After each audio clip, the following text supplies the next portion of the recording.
Hello, good evening.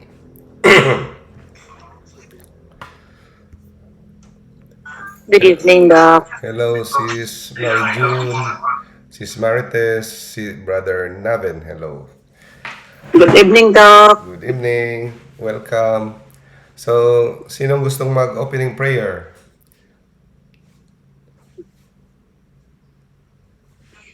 Okay lang ako, Doc. Very good. Very good. Sige, sis. Start tayo, sis. Okay, in the name of the Father, of the Father, of Son, the of the Son, and Holy of the Holy Spirit. Spirit. Amen. Amen. Um, wait a minute. Evening prayer. Lord Jesus Christ, my God, we adore you and thank you for all the graces you have given us this day. We offer you our sleep and the moments of this night. We beseech you to protect us and keep us safe. Therefore, we place ourselves within your sacred side and under the mantle of our Blessed Lady, our Mother. Let your holy angels stand about us and keep us in your peace. Let your blessings be upon us throughout the hours of this night so we may awake to serve you, strengthened and refreshed for a new day. Amen. In the name of the Father, of the Son, the Holy Spirit. Amen. Thank you, sis. Opening prayer. Okay, so welcome sa ating Wednesday Catechism, Knowing Our Faith, Faith Seeking Understanding. Ah, Pasensya na kayo sa boses ko, medyo ano pa, galing lang sa ubo at lagnat. Anyway, ang topic natin for this evening is about how to find your soulmate. In relation ito sa issue ngayon about divorce, no? Kasi bakit daw pipilit pang ipagsasama ang mga toxic relationships, diba? Hindi na healthy sa mental health, di ba? Ah, ang famous dyan na kino-quote natin, sikat ngayon sa social media, si Maxine Magalona. Very vocal siya. Pero, ang tanong, bakit ba nagfe-failure ang marriage, mga kapatid, no? Bakit ba nagfe-failure ang marriage? Maliban sa malayo tayo sa Diyos, no? I will i-mute ko muna kayo lahat, ha, para hindi magano. Yun. So, maliban sa ang tao, pag hindi sentro ang Diyos sa kanilang buhay, malaki ang posibilidad na hindi ah, magiging successful ang marriage, no? Pero maliban diyan, bakit hahantong sa mga abusive relationships, no? Hahantong sa mga cheating, sa mga toxic relationship, no? Yung mga ganun, abusive relationship. Bakit gumaganon? The number one cause is common sense. Hindi pagpipili ng mabuti sa ating papangasawain, no? Hindi natin uh, we did not prepare well, no? Sa huli na ang pagsisisi, no? Hindi natin pinaghandaan, hindi natin binigyan ng oras. Usually nangyayari ito sa mga worldly people, malayo sa Diyos. Ang pinaka nila, criteria, pogi, sikat, ang mga artista, ka, may pera. So, ganoon din sa mga taong worldly ang pananaw sa buhay. Malayo sa Panginoon. Tapos, ang sisisihin natin ay ang kalooban ng Diyos, ang kaniyang batas ng Diyos, batas ng kalikasan. Marriage is natural law, no? Natural law yan. Basic na basic yan. Tapos sisihin natin ng Diyos, sisihin natin ng simbahan, kung bakit ba may ganito tayong paniniwala at may ganito tayong alituntunin na hindi dapat maghiwalay. Okay?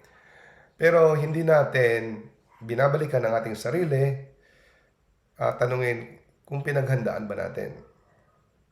May isang tao lang nakapagpatawa sa atin, sasagutin na natin. May isang tao lang na kinilig tayo dahil magaling mag-basketball, sasagutin na natin. Dahil gustuhan natin siya dahil maginoong ngunit medyo bastos, sasagutin na natin. So karamihan sa mga katangian na pinipili natin, minsan nakikita natin sa mga ating upbringing, sa ating homing instincts, marami pang factors. Kaya sa huli ang pagsisisi. Walang paghahanda. So, karamihan based on feelings. Tapos, attracted lang. Infatuation. Security. No? Tapos, magiging member na sila ng most miserable wives of the world.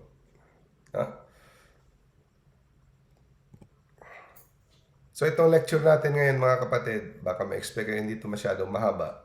Hindi ito detalyado kung paano talaga makakuha kayo ng isa-isang mga criteria. Bibigyan ko kayo ng malaking range of freedom. Okay? So, etong tandaan nyo.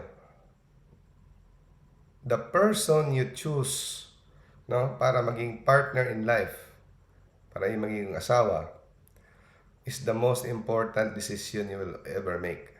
Very important. Kaya wag niyong madaliin at wag niyong take lightly, no? Kasi it will impact every aspect of your being. Makaka-impluwensya sa iyong kaligayahan, sa iyong career, success, health, finances, children, friends, family, no? Kaya itong desisyon na ito, itong nag-iisang desisyon na ito, ay huwag niyong i-take lightly na paggawa ng desisyon.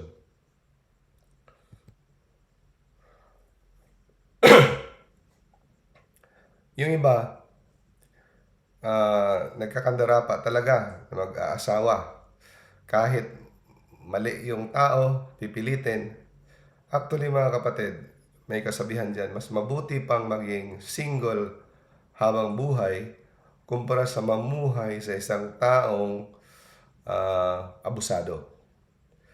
Kaya ang iba pinipilit, no? Kahit nakita na nila may mga red flags, no? May mga red flags, ayaw makinig sa payo ng magulang, sa payo ng mga kapatid, sa payo ng mga barkada, friends na concern, no, sa kanila kasi they are pinairal ang kanilang emosyon. No? Kaya sila ay buong buhay nila miserable. So para solusyonan natin ang paghihiwalay at failure of marriage, kailangan natin paghandaan. Pipiliin natin na mabuti ang ating partner in life. No? Kasi ito ang magiging partner natin patungo sa kaligtasan. Kada isa't isa, husband and wife, dadalhin natin ang isa't isa sa kaharian ng Diyos. Ang sabi comment ni Maxine, no? Almost everyone, sabi niya, nagpapakita ng kanilang magandang karakter kung hindi pa kasal. Okay? After they get married, lumalabas ang kanilang true color. No?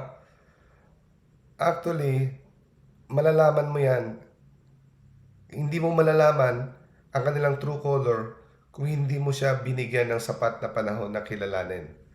Kung puro lang kayo date-date, pasosyal-sosyal, at binigay mo na yung sarili mo, binigay mo na yung pagkababae mo, pagkalalaki mo, hindi mo makikilala. No? Kung hindi mo sinusunod ang kalooban ng Diyos sa pamamaraan kung paano makakahanap, makakatagpo ang iyong mapapangasawa. Kung lalabagin mo ang kanyang kautusan, especially when you are engaging premarital sex. No? So, paano natin maiiwasan na tayo ay malilinlang na kagaya nito na nagpapakita ng mabuting ugali tapos lalabas pangit. Kaya kilatisin nating mabuti. Kilatisin nating mabuti dahil itong pinapasukan natin ay no return, no exchange. Pakatandaan natin, hindi natin pwedeng isoli.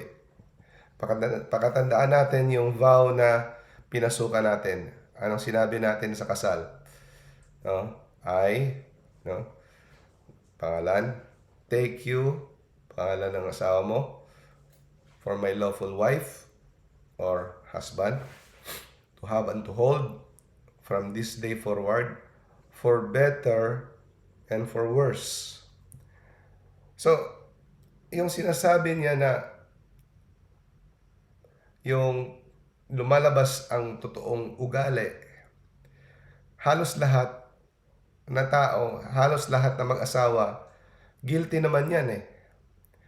Kahit ilang taon pa kayong nag-date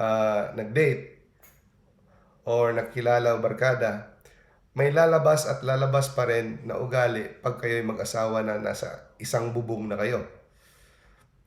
Meron talaga kang madidiskubre sa kanyang ugali na hindi mo na-diskubre sa hindi pa kayo mag-asawa. At meron din na pwedeng ang ugali niya ay ganun talaga, pero dahil sa pakikitungo niyo sa isa't isa, nagbago siya. Dahil nag-react siya sa iyong ugali. Kaya nagbago siya. Dati siyang mabait. So, itong sinasabi na toxic relationship, hindi na healthy sa mental health. No? Actually, ang katanungan dito mga kapatid, sino ang magsasabi na toxic ang inyong relationship? Kayo-kayo lang naman ang nagja-judge. Kasi wala namang taong sasabihin, ako ang nagpasimuno. Ang tao parate, siya ang bida. Ang tao parate, siya ang inaapi. Wala namang taong aangkin na sa relationship namin ako ang masama. May makikita ka siguro sa 1,000,000, 1, 2, magsasabi na sa relasyon ako ang may mali. Parati siya ang bida, di ba? So, tandaan natin, for better or for worse. Hindi ibig sabihin na pumangit ang ugali niya, tatalikuran mo tong panunumpa na sinumpaan mo sa harap ng Diyos. Pumangit man ang ugali niya, mabuti man o pumangit, nagkahirap-hirap man, masakitin, hanggang kamatayan. Sinumpaan mo yan. So sa ating mga Katoliko, no? This is Catholic Catechism for Catholics. Itong promise na ito, itong panunumpa na ito, pinanumpa natin ito sa harap ni Lord God Almighty. Tandaan natin kung sino yung sinumpaan natin. Huwag natin kalimutan. Diyos makapangyarihan no? Tagapaglikha ng sanglibutan. Huwag natin siyang ismulin. Okay?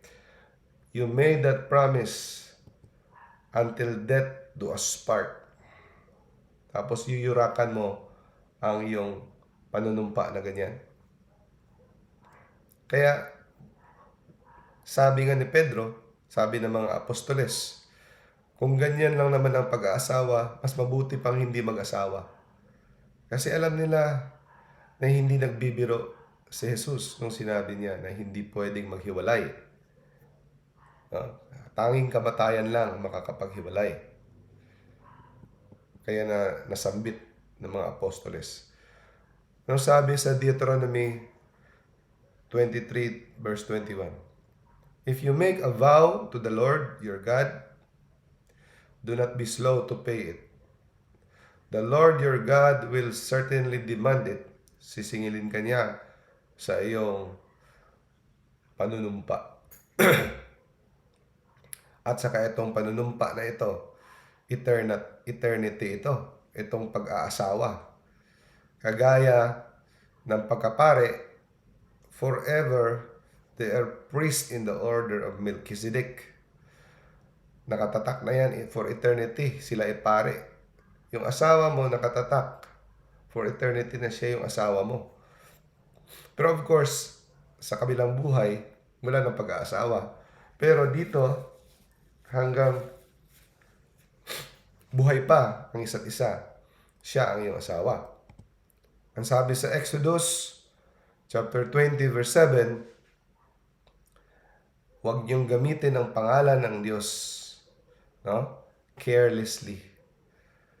So sa panunumpa, sa kasal, testigo niyo ang Diyos. Ginagamit niyo ang pangalan ng Diyos.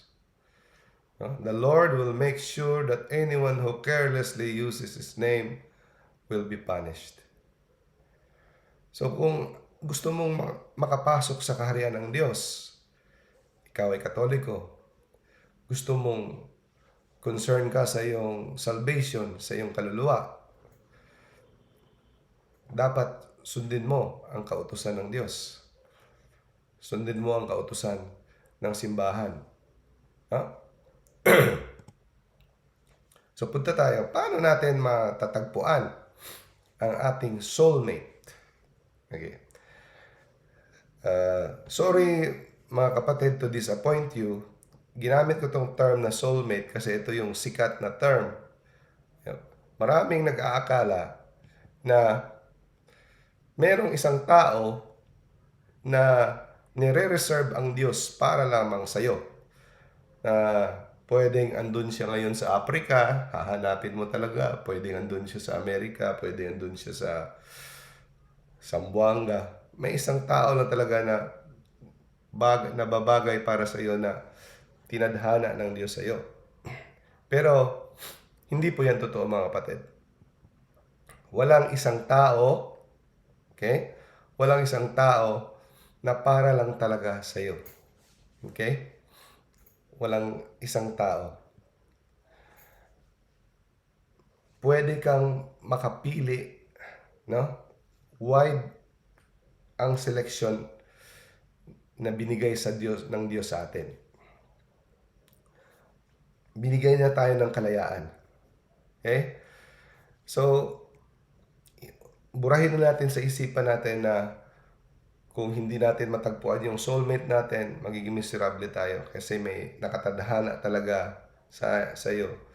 So, yung mga iba, ginagamit pa yan na rason, no? Tinadhana, ngunit hindi pinagtagpo. No? Mga kabulastugan na rason para sa pagtataksil. Okay? Tinagtadhana daw. Hindi yan pinagtadhana, pinipilit nyo lang sarili nyo, no? Pinagtadhana ngunit hindi pinagtagpo. So, meron tayong malawak na pagpipilian. Okay? Bakit? Si God gusto niya ng variety. Binigyan na tayo ng intellect. Hindi niya tayo na parang robot. Ito ka, itong para sa'yo, siya para sa'yo, siya ito para sa'yo. Except sa mga special missions ni God. may pinipili talaga siya for certain mission. Like, pinili niya si Moses, pinili niya si Mama Mary. May pinipili talaga siya ng mga tao. Pero, sa ating pagpili ng gusto natin mapangasawa, pwede tayong pumili, malawak ang ating option. Okay? So dito natin makita na si God gusto niya ng variety. Kagaya ng mga bugs. There are millions of species. Magtataka ka, bugs, insects, pwede namang isang klase. Bakit millions? Si God, bakit maraming personalidad? May iba gusto ice cream. May iba ayaw ice cream. May iba gusto steak. May iba gusto adobo. Ang iba ayaw ng adobo. So, iba't iba kasi si God gusto niya ng variety. So, kung makita niyo sa Garden of Eden, napakaraming halaman. So, kaya ginawa ni Lord, ang isda pa lang, kadami ng klaseng isda, hayop. No? So, binigyan tayo ng Diyos ng kalayaan. Okay? Kaya, huwag tayong masyadong obsessed na ano ba talaga kailangan ko ng sign. Nakakita ako ng parang may mancha sa dingding na yun, baka yun na yung sign na siya yung siya ang pinili ni Lord, mga ganun, no?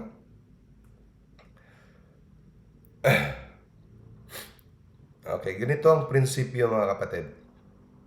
Pagdating sa mga mabubuting bagay, parehas na mga mabubuti, no? Malawak ang ating choices. Between good, ang ating choices, malawak. Kaya nga, sinabi ni Lord, pwede niyong kainin kahit ano sa garden. Tapos, isa lang ang hindi pwede. So, makita mo, si God ang bait-bait. Ang dami nating papilian. Isa lang yung hindi. Pero pagdating sa good and evil, makitid ang ating pagpipilian. Either, dapat iwasan natin ang evil at pipiliin natin ang good. So, definitely yan. Automatic yan. Pag evil, dapat nating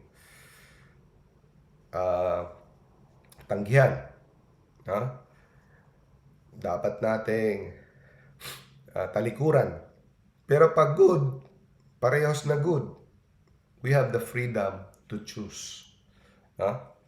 And you can ask the Holy Spirit what is the best. Pwede ka magpatulong.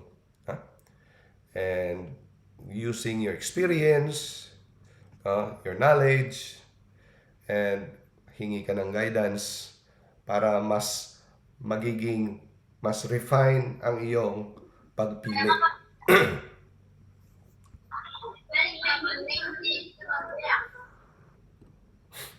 Okay. So, ito yung prinsipyo, mga kapatid, sa pagpili ng mga mabubuting bagay, hindi kasalanan, malawak. Okay. Kaya sabi ni Pedro sa 1 Peter chapter 2, live as free people.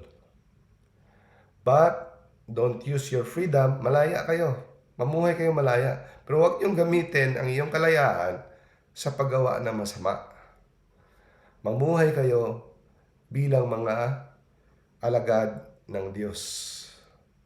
Dapat ang buhay niyo, ialay niyo bilang mga slaves or servants of God. Pero malaya. We are free. Okay?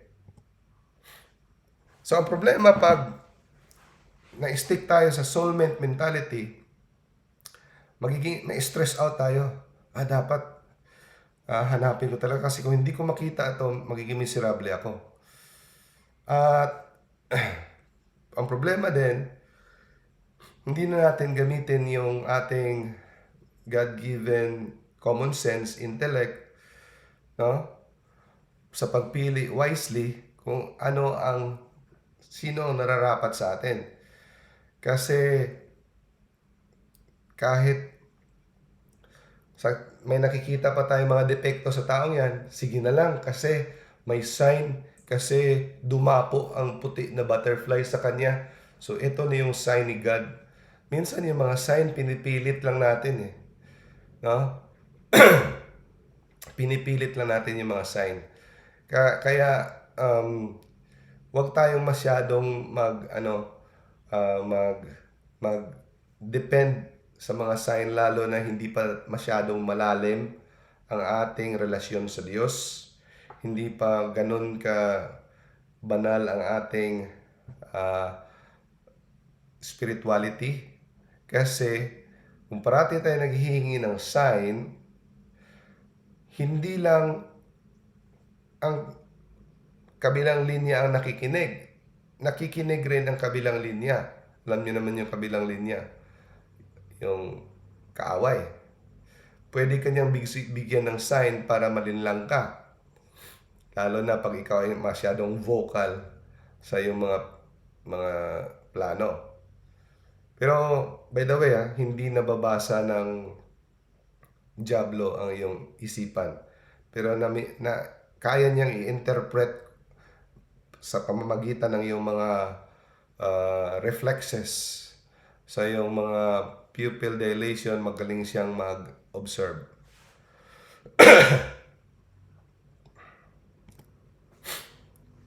So, for example, kung pinipilit mo talaga, yan, talaga. Alam kong may pagkukulang siya, ganito siya, masyado siyang mainit ang ulo, masyado siyang siloso, pero feel ko na pinadala ako ni Lord para salbahin siya sa kanyang bisyo.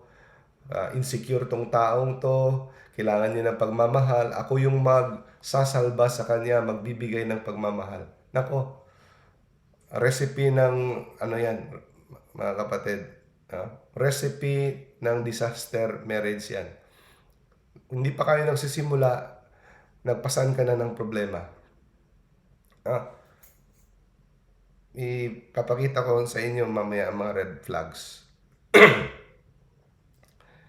Hindi ka pumasok sa pag-aasawa para maging savior ng damsel in distress na tagapagligtas. Ikaw nga, hindi mo pa 100% sure na sigurado ang self mo na ikaw ay mature. Magsasalba ka pa ng isang tao sa isang ugali na hindi maintindihan. Maganda lang yan sa simula, mga ilang araw, linggo. Pero pag may anak na kayo, may umiiyak na, at ito ay tapos sabihin mo na lang na nagkamali ako. We want divorce. We deserve divorce. Yun na. Di ba? Tapos yung iba, no? So, ang buhay mag-asawa ay maraming haharaping suliranin. Mas lalong bibigat ang iyong papasanin kung tagapagligtas ka pa sa simula pa lang. No? Nakita mo nang immature siya. Very controlling. Very narcissistic. Puro sarili niya lang iniisip niya. Tapos may iba magsasabi pa, alam kong may bisyo siya, pero alam kong magbabago siya kung maging kami na. Ito ay isang malaking mali. Alam niyo ba mga kapatid, kung ano ang meron, bisyo, na hindi pa kayo mag-asawa, isipin niyo na lang na ang pag-aasawa ay parang megaphone yan. Parang loudspeaker. Kung anong merong maliit siya na bisyo, lalong lalaki yan. Sabihin mo, marami naman akong naririnig na nagbago nung nag-asawa. Yes, meron. Pero minsan lang yan. Mas lalong lalala. Actually, hindi mo kayang baguhin ang pagmamahal mo. No? Ang taong nakaugatan niya yung kanyang ugali. No? Huwag mong isipin, mas lalong lalala yan pag kayo na. Kasi mas kampante na siya. Ngayon, pwede pa siyang papa-gentleman at magtitiis-tiis kuno.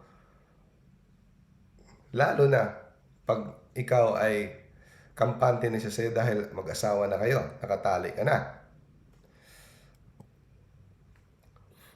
Totoo, may mga exception, may mga success stories, pero maawa ka sa mga anak nyo na, for example, may mga ririnig ka mga testimonies na 30 years na adik yung asawa niya, sa awa ng Diyos, naging mabait ang asawa niya, pero dumaan sila sa sigawan, buntalan, tapunan ng plato, iyakan, yung mga... Pero during the process, kawawa yung mga anak. So, kung pipili ka lang naman, huwag ka na lang pumili ng may mga bisyo sa simula. Isalba mo yung mga anak mo na makadanas ng gano'n. Di ba?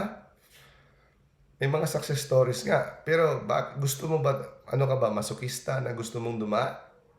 Di ba? Okay.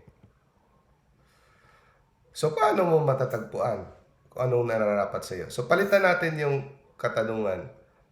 Instead of how do you find your soulmate, paano ko mahahanap ang taong halos magkaparehas ang aming mga ugali o mga bagay na hinahanap ko sa katangian na hinahanap ko sa isang mabuting asawa. Yun ang pinakamagandang katanungan. So, yung soulmate na yan, myth yan. Maraming taong pasok sa ating mga criteria, pero makakatulong na manghingi tayo sa Holy Spirit, with the intercession of Mama Mary and the saints, na mas zero in, mas manaro down ng ating choices. So, hanapin natin yung mga katangian. Ano yung mga katangian na nababagay sa atin?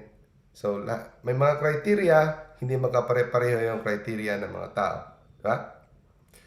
Pero ngayon, mahirap makahanap ng matitinong mapapangasawa. Mas lalong naging mahirap. Bakit? Ang morality ng mga tao bumaba. Ang relasyon ng mga tao sa Diyos lumalayo. Wala nang takot. Sa mga Katoliko, karamihan sa mga Katoliko sa social media, pro-divorce. Marami pro-abortion. Marami pro-contraception. Hindi nagsisimba. Hindi nila naiintindihan nga ang catechism. Hindi nila naiintindihan kung ano ba talaga ang marriage. Kaya hindi nila naiintindihan yung pinagsasabi natin. Para sa kanila, mga kontrabida tayo. Okay? So, the spirit of the world, hindi nila maintindihan. Lalo na bago ang kultura. Na yung cheating, yung taong playboy, maraming chicks, at maraming trophy na daanan, sikat, dapat ipagbubunyi. Di ba sa mga reels, mga shorts, videos, ginagawang katatawanan ng pagtataksil, di ba? Parang padamihan pa ng points. Parang nagiging normal na yung pagtataksil, ang hindi pagiging tapat. Iniiba, hinihinay-hinay tayo, dinahan-dahan tayo ng media, ng kultura. The culture now is evil. Mas lalong mahirap. Kasi mas lalong lumalayo ang tao sa Diyos, sa takot sa Diyos, at sa simbahan. Mas lalong mahirap maghanap ng matitinong tao. Okay? Now, ito yung pinakauna na prinsipyo na importante mong malaman para makahanap ka ng mabuting mapapangasawa. Dapat i-orient mo ang iyong puso sa Diyos, na ang iyong buhay iaalay mo para gawin ang kanyang kalooban. Yun dapat ang pinakauna mong gawin. Handa kang ibigay ang iyong buhay sa Diyos. Ha? Sabihin mo, ay corny, ang hirap pala. Hindi ako willing. Gusto ko lang magkaroon ng mabuting asawa. Ayoko namang maging santo. Ayoko naman maging holy-holy. Pumunta ako dito, nakinig sa iyo, brother, para gusto ko lang karoon ng magandang asawa, ng mabait na asawa. Tapos pala, kailangan ko talagang maging banal? Oo, brothers, oo, sisters. Bakit? Kasi hindi lang hanggang dyan sa pag-aasawa ang buhay natin. Tayo'y mamamatay. Tayo'y haharap sa hukom. At ang pinaka-importante sa lahat, ang ating kaluluwa. Hindi nagtatapos ang buhay natin sa pag-aasawa. Ang pag-aasawa ay gagamitin ng Diyos bilang instrumento para tayo maging banal. At habang tayo namumuhay, makakalasap tayo ng kaginhawaan at kasiyahan kung tayo ay sumusunod sa kaniyang utos. No? No. So kung handa kang i-orient na ang kanyang kalooban ang masusunod, na handa kang gawin ang kanyang kalooban, number one, recipe yan na importanteng gawin mo. Kasi kung hindi naman lahat ng tao hindi lahat ng tao ay tinatawag para sa marriage. May mga taong for single blessedness, may taong for priesthood, or become religious, di ba? Pero kung sa iyong tingin, ang misyon mo sa buhay ay magpag-aasawa, no? Ito ay makakapagbigay sa iyo ng kasiyahan. Marriage can give us happiness. Especially, yung may kasama ka, nakakwentuhan ka, meron kang kapiling, meron kang makakashare, your hopes and dreams and joys, lalo na pag nagkakaintindihan kayo, lalo na pag may anak, it gives you happiness. And also, ang marriage din is a foretaste, patikim sa ating pag-iisa sa Diyos sa kaharian sa langit. Okay. Pero hindi always ang marriage nagbibigay sa atin ng kasayahan. Dadanas tayo ng mga pagtitimpi, pagsasakripisyo, kahirapan, mga ganon. Pero from time to time, kakadanas tayo ng kasiyahan, kaligayahan. Okay. So, ang problema lang mga kapatid, ganito. Pag ikaw ay nag-isip na ang pagiging may asawa, to be married, ay ito lang talaga ang paraan na ikaw ay liligaya, nagkamali ka. No? So, ang iba nagkakandara pa na kailangan ko talaga mag-asawa. Kaya kung hindi, paano na ako? Tatanda ako mag-isa. Hindi ako magiging masaya. No? You lose sight of the fact that it is God. No? Nawala ka sa landas. Nawala ka sa katotohanan na ang Diyos lamang ang tanging makakapagbigay sa atin ng kaligayahan. Yes, ang marriage makakabigay sa atin ng kaligayahan, pero tanging ang Diyos lang ang makakapagbigay sa atin. No? So mag-ingat tayo mga kapatid, kasi baka ma-idolize natin ang marriage. Marriage is established by God. Si God ang nag-akda ng marriage. Pero mag-ingat tayo, pwede nating i-idolize. Kaya yung iba, 45 na ako, wala pa rin. Kung sino lang yung taong kikidat sa akin, sasagutin ko na. Kahit sino pa yan. So, hindi mo na kinakilatis. Tapos, magsisisi ka. Kung ikaw ay single, tapos, mas makakapunta ka pa sa mga lugar na gusto mong puntahan. Wala pang magkokontrol sa'yo. Kung napunta ka sa isang taong abusado, sa isang taong hindi totoong nagmamahal sa'yo, ginagamit ka lang. So yun, maraming nagsisisi. Tandaan yung mga babae o lalaki, mas mabuti pang ikaw ay maging single kumpara to be under the wrong person. Okay? So, bago mo hanapin ang iyong partner in life, yung mga katangian, yung magpapangasawa, tanungin mo muna sarili mo. Ha? Sino ba para sa iyo ngayon ang makapagbibigay sa iyo ng kaligayahan? Marriage ba or si Lord? Huwag ka magsinungaling sa sarili mo. Baka sabihin mo lang si Lord, pero para sa iyo talaga, marriage talaga. Kasi kung si Lord ang makapagbibigay sa iyo ng kasiyahan, di bali sa iyo makapag-asawa man o hindi. Kasi kung darating man ang araw na hindi ka talaga mapipili, maiiwan ka talaga sa kung sa basketball pa sa drafting, walang pumansin sa'yo, for example, walang sumagot sa'yo, walang pumatol sa'yo, at least sa iyong sarili, you are complete.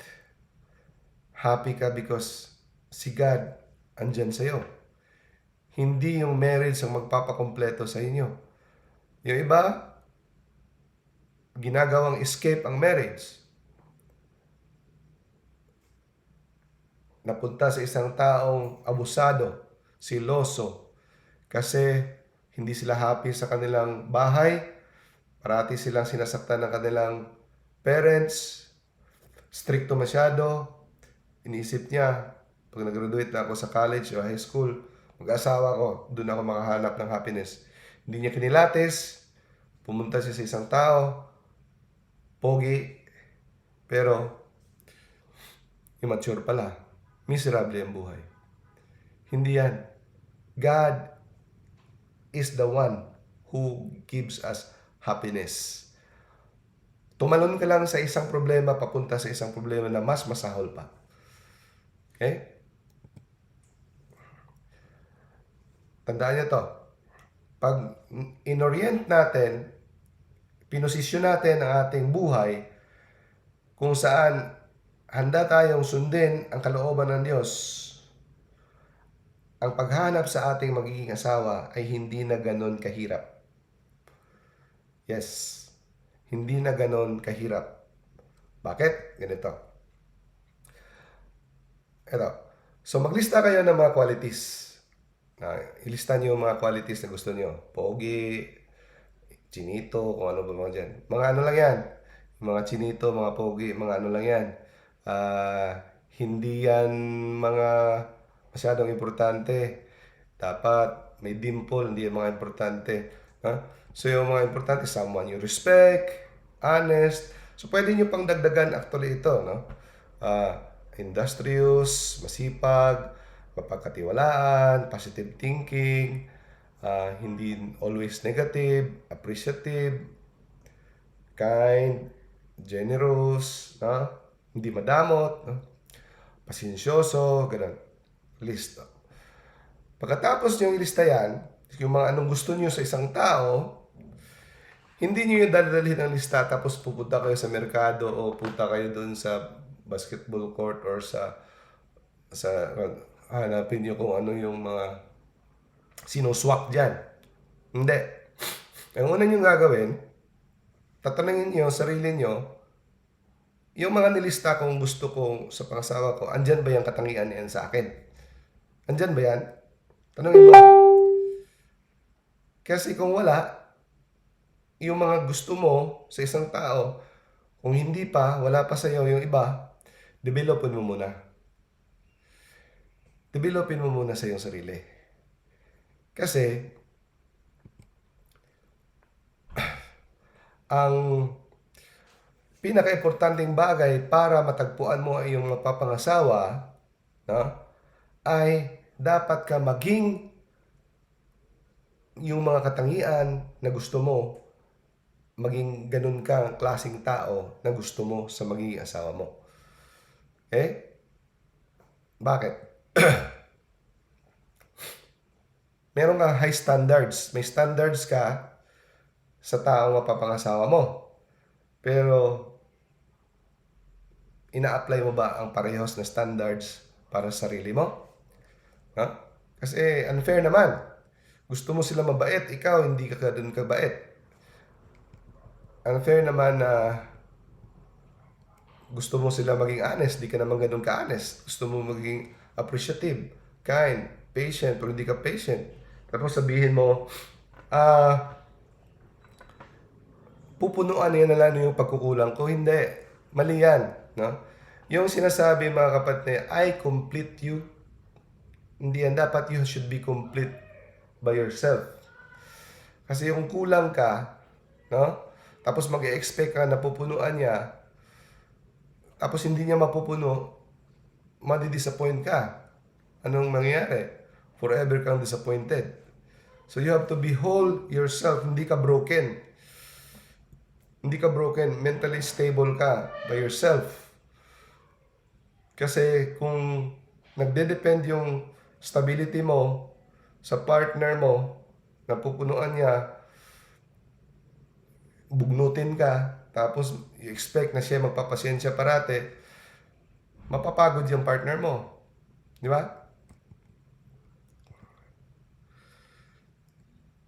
Now,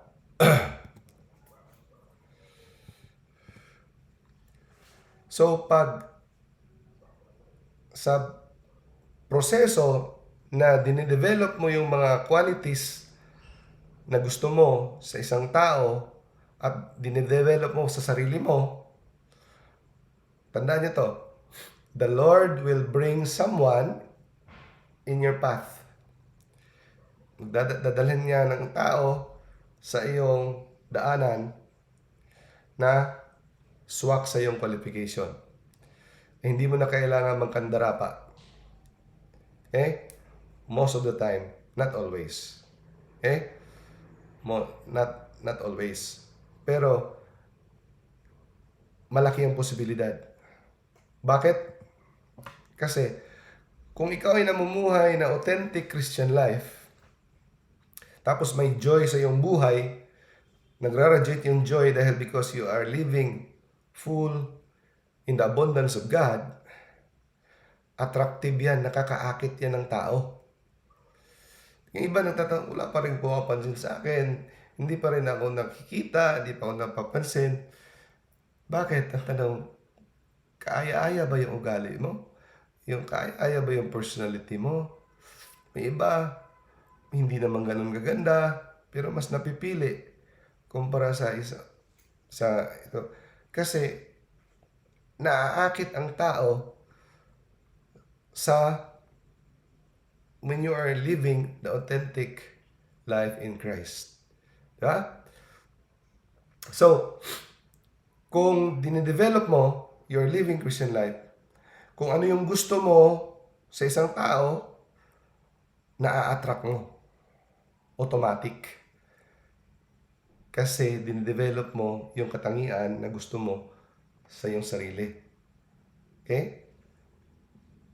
Then, that in of itself is attractive to people, and it's going to be attractive to the kind of people that you're interested in dating. Kasi, di ba may sinasabi sa iba, yung crush ko, hindi ako crush. No? Bakit hindi ako crush ng crush ko? Hindi ako crush ng crush ko. Hindi ako type ng type ko. Di ba? So, tingnan mo sarili mo. Baka hindi rin attractive yung personality mo. Okay?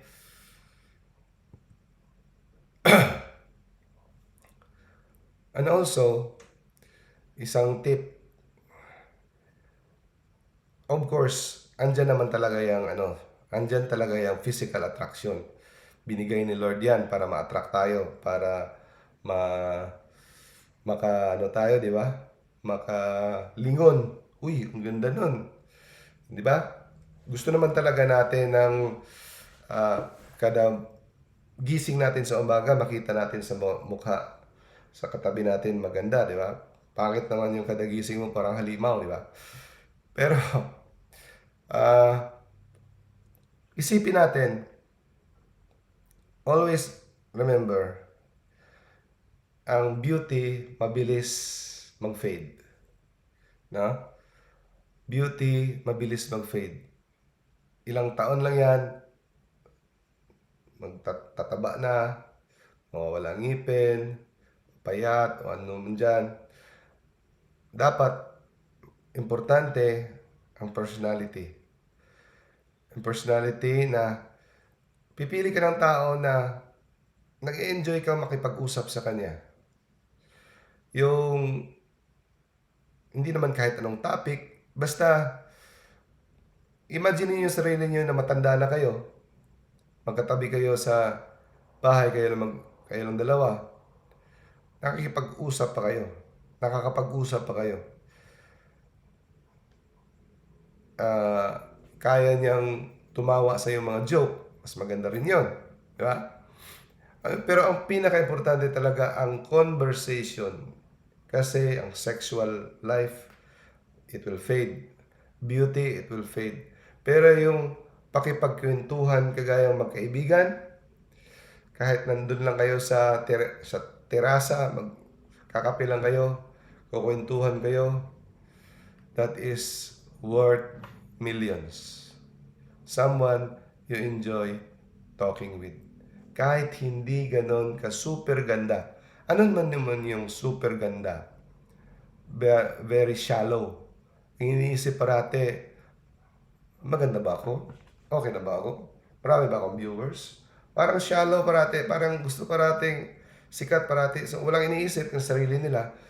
So yung pagdating sa pamilya, wala. Lagmak. Dapat piliin yung responsable. Kahit hindi ganun kaganda, no? Huwag naman yung pangit. Pero depende na sa'yo. May mga tao na namang gusto ng pangit. So, ang pinaka-importante sa lahat, yung personality that you respect. Ito, someone you respect. Honest, industrious. Pwede mo pang dagdagan o pwede mong bawasan yung list. No?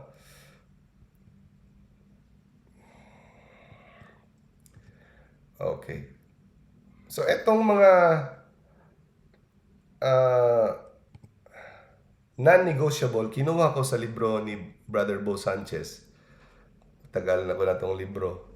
How to Find Your One True Love. Kung gusto nyo bumili, andyan pa yan sa National Bookstore. Sa mga single dyan, it's a must-read book. Napakagandang pagkasulat ni Brother Bo. How to Find Your One True Love. Ganda. Mas detalyado. So, ito yung non-negotiable. Na pag nakita mo ito, tumakbo ka na. Huwag mo nang entertain. Tumakbo ka na. Okay? So, dapat non-negotiable yan. Hindi mo pwedeng palusutin. So, dapat responsible siya sa kanyang buhay. Responsable siya sa kanyang buhay. Number 2, dapat wala siyang addiction. Number 3, dapat emotionally mature, healthy. Dapat meron siyang trabaho para makapagpataguyod ng pamilya. Hindi business. Hindi yung umaasa. O kung business ng family at mayroon siyang negosyo, pwede rin. No? Dapat morally upright. He must be spiritually committed. He must love his own family. Okay. So, for example, morally upright dapat. So, for example, makikipag-iyaya siya ng date. 2 days kayo sa beach. Tapos sabihin niya, ay hindi ako papayagan na hindi ako papayagan ng parents ko 2 days. Anong sasabihin ko? Dapat ilang oras nga lang wala yung kapatid ko nakabuntot, hindi na nga papayag. Tapos sabihin ng boyfriend mo, sabihin mo lang na may business trip. Kasi ako, napaalam ako sa aking parents na mag-business trip. Ako yung magdadala ng pagkain sa opisina. Yun ang sinabi ko. So, yun ginawa niya. So, natuloy yung 2 days na kayong dalawa lang sa beach. Yung nangyari. Ang tanong, kung sa hindi pa kayo kasal, marunong na siyang magsinungaling sa kanyang parents. Hindi siya morally upright. Hindi niya natatakot na suwayin. So, ano pa kaya pag nag-asawa na kayo? Pwedeng mas malala pa ang gawin. Hindi siya morally upright. Tapos, he must love his own family. Pag nakita mo na mahal ka niya, pero ang sungit-sungit niya sa kanyang magulang, parang tinatrato niya na parang chimay niya. Hindi maganda ang kanyang relasyon sa kanyang parents. Red flag yan. He must love his own family. Spiritually committed. Dapat yung pagka-religious niya hindi lang sa panlabas. Meron talaga siyang regular prayer life at saka marunong talaga siya sa pananampalataya. Dapat Katoliko siya. Sa ating mga Katoliko, mga kapatid, kung seryoso nyo ang iyong pananampalataya, seryoso kayo sa inyong pananampalataya, dapat ang piliin nyo Katoliko. Kasi kung pipiliin nyo Iglesia, Baptist, dating daan, nilalagay nyo na ang sarili nyo sa disadvantage sa simula pa lang. Paano kayo makaka-develop ng faith sa anak nyo kung hindi kayo makakaluhod sa Eucharist sabay-sabay? Kung mas mahal nyo ang iyong relationship kay Lord kumpara sa iyong sarili, mas pipiliin mo ang Catholic. Tapos sabihin, may Catholic nga, pero salbahis naman. Ito, mas mabait itong Baptist na ito. Hindi naman natin sinabi na kahit sinong Katoliko na lang. Di ba?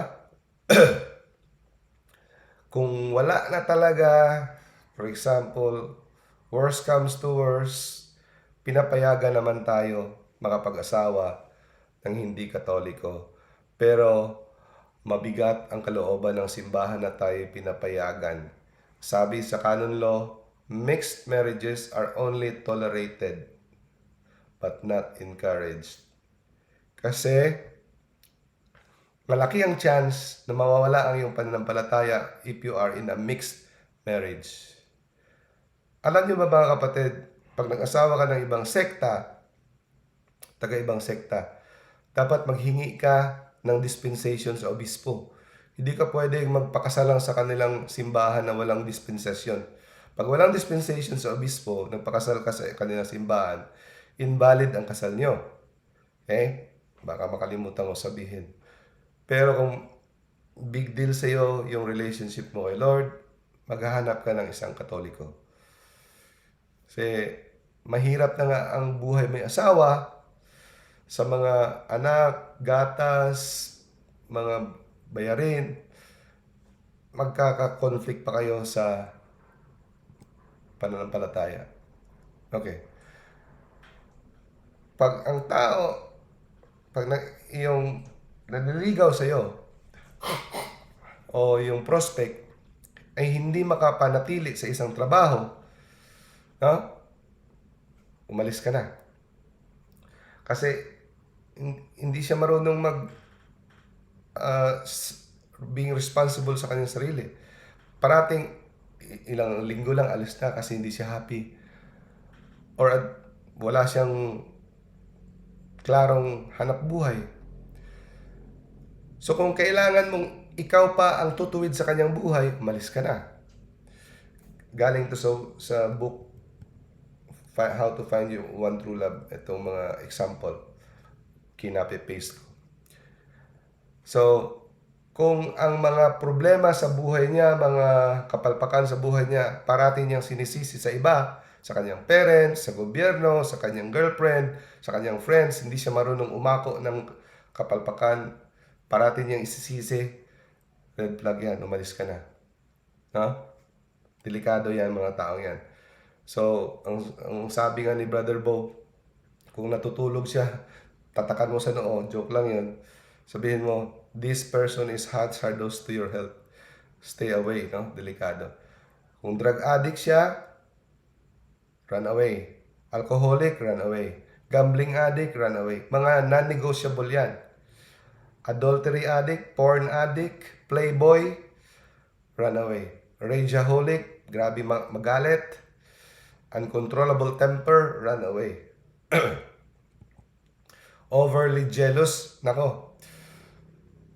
Mga girls, pag nakikita kayo ng taong siloso, na kahit walang rason siloso, proven and tested ko na yan sa mga kakilala ko, in my family, laking pinsala. Talaga, sakit talaga sa damdamin yung, lalo na ang lalaki o babae, siloso. Wala kang ginagawa. No? Wag na wag. Sign of emotional immaturity yan. Okay? Controlling.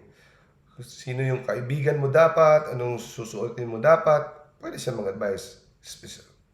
Of course, kung nagpapasexy ka dyan, against modesty. No? So, dapat lang sundin mo. Pero kung ito dapat, gusto ko talaga, parate, violet ka. Oh, di ba? Hindi na tama yan. No?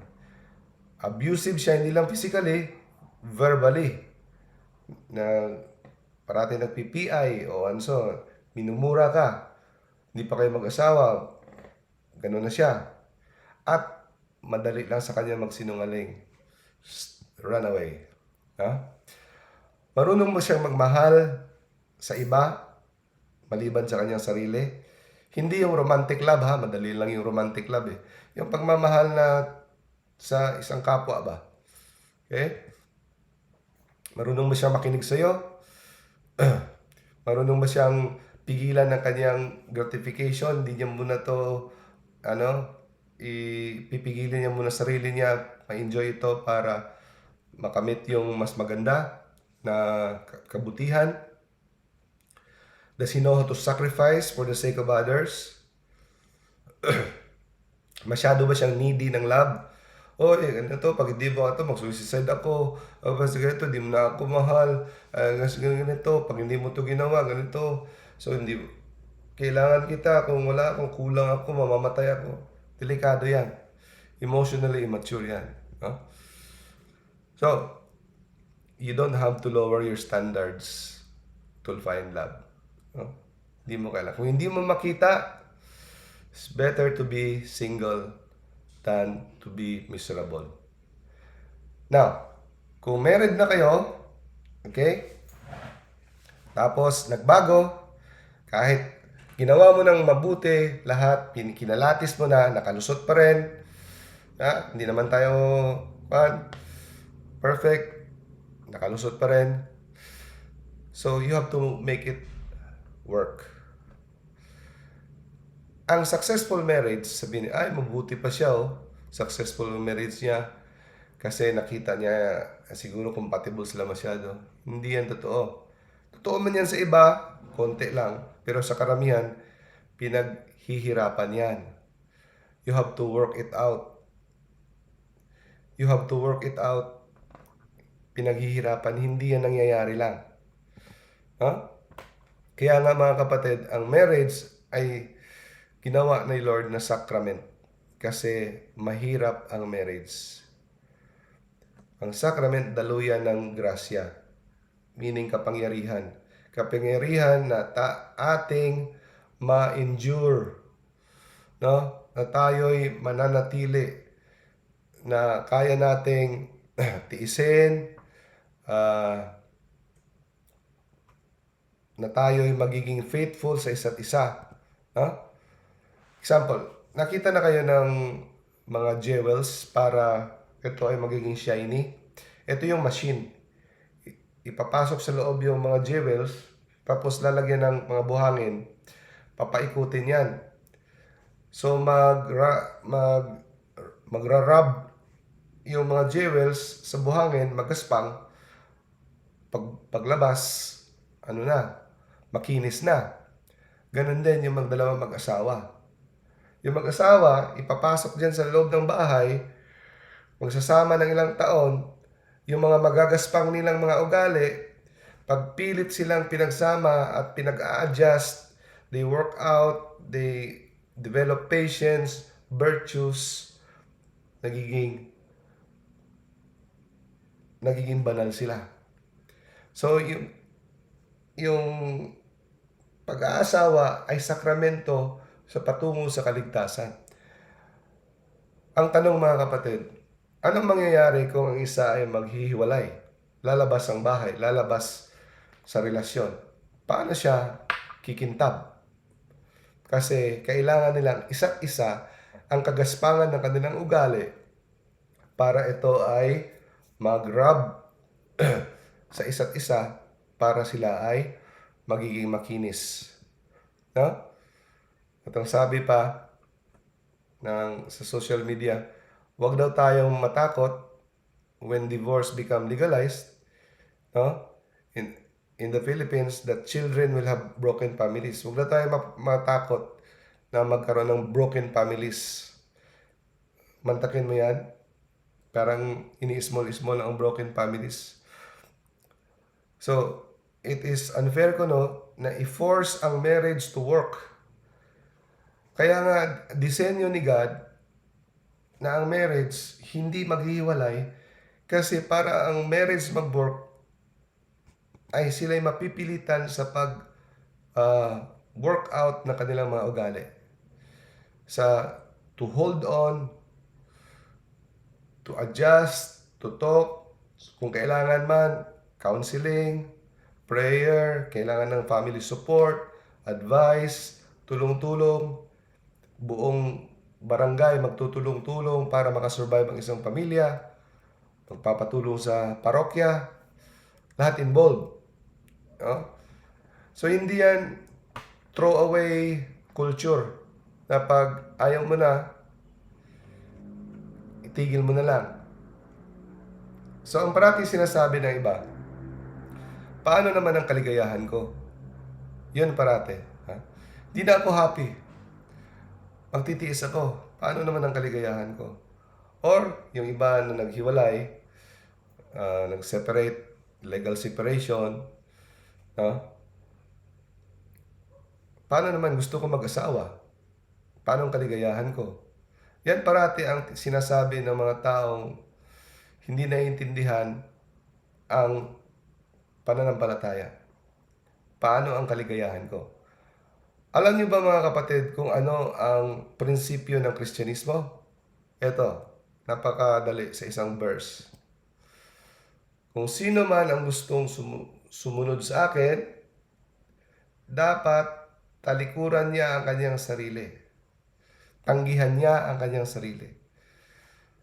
Kanyang kaligayahan, kung ang kagaligayahan mo ay makasalanan, kung ang kaligayahan mo ay labag sa kalooban ng Diyos, tanggihan mo. He must deny himself, take up his cross, and follow me. Kaya lang, yan maintindihan ng mga taong makamundo. Never nilang maintindihan yan. Only the Holy Spirit can make them understand. No? So, may sinabi pa, in my humble opinion, divorce helps protect the sanctity of marriage. Imagine, paano nag-protect sa sanctity of marriage ang divorce? Iba talaga ang mga tao sa mundo na mag-isip. Hindi mo ma-imagine kung paano nila naiisip yan.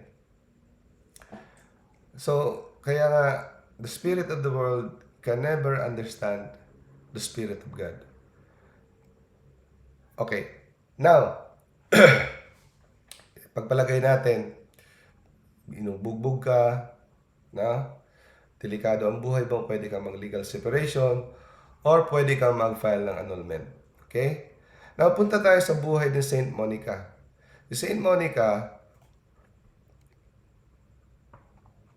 ang iyang napangasawa ni Saint Monica, si Saint Monica ang ina ni Saint Augustine. Pero alam niyo ba niya ang kanyang asawa ay pagano? Excuse pa si Saint Monica kasi minority pa ang mga Kristiyano panahon na yon, konti lang. So nakapag-asawa siya ng pagano, merong violent temper at immoral lifestyle. Ang mother-in-law niya, violent temper din, kagaya ng kanyang anak. Si Monica, ang kanyang marriage, naghirap talaga siya. No? Pero deep ang kanyang prayer at saka kanyang faith. So dito mo nakita na nakasurvive siya, no? Dahil sa deep faith and prayer. And then, tutol ang kanyang asawa, si Patricius, sa kanyang Catholic faith. Pero, nire-respeto siya dahil sa kanyang magandang ugali. Gusto niyang pabinyagan ang kanilang mga anak, pero hindi pumayag ang kanyang asawa. No? Ito ay naging sanhi sa pagdurog ng kanyang puso, at ito ay naging mas rason at lalo niyang paigtingin ang kanyang pagdarasal.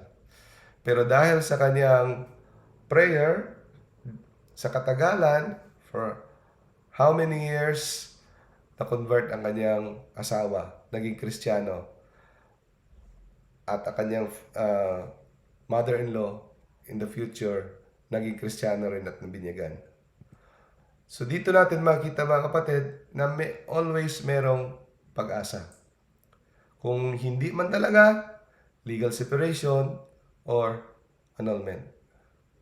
By the way, kung gusto niyo ng isang Catholic author na sa mga YouTube, maganda mga advice about chastity, marriage, ito si Jason Evert, isa sa mga pinakamagandang lecturer sa YouTube about marriage and how to find your spouse, saving your virginity or chastity.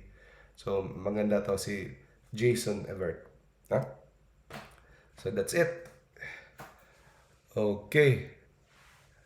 Brother Ramel, good evening. Hello, Doc. Good evening. Closing prayer tayo, bro. Sige po, Doc. Sa ngalan ng Ama, ng Anak, at ng Espiritu Santo. Amen. Maraming salamat po, Panginoon, sa mga aral na iyong itinuturo sa amin sa pamamagitan ng iyong lingkod na si Doc Ditching. Aming hinihiling sa banal na Espiritu Santo ang gabay upang mapagyaman ang mga ito at ang katuruan ng simbahan na iyong itinatag. Amen. In the name of the Father, and of the Son, and of the Holy Spirit. Amen. Thank you, Brother Ramel. Welcome po. Brother Harry, hello. Yun. Konti na lang pala tayo natira. Si Brother Navin, nag-greet ko na kanina. Sige. So, sa mga nagtiis, extra points kayo. Sa mga nanood sa Facebook. So, thank you, bro. Thank you po, Doc. Thank you ulit sa Thank you. Thank you. Thank you.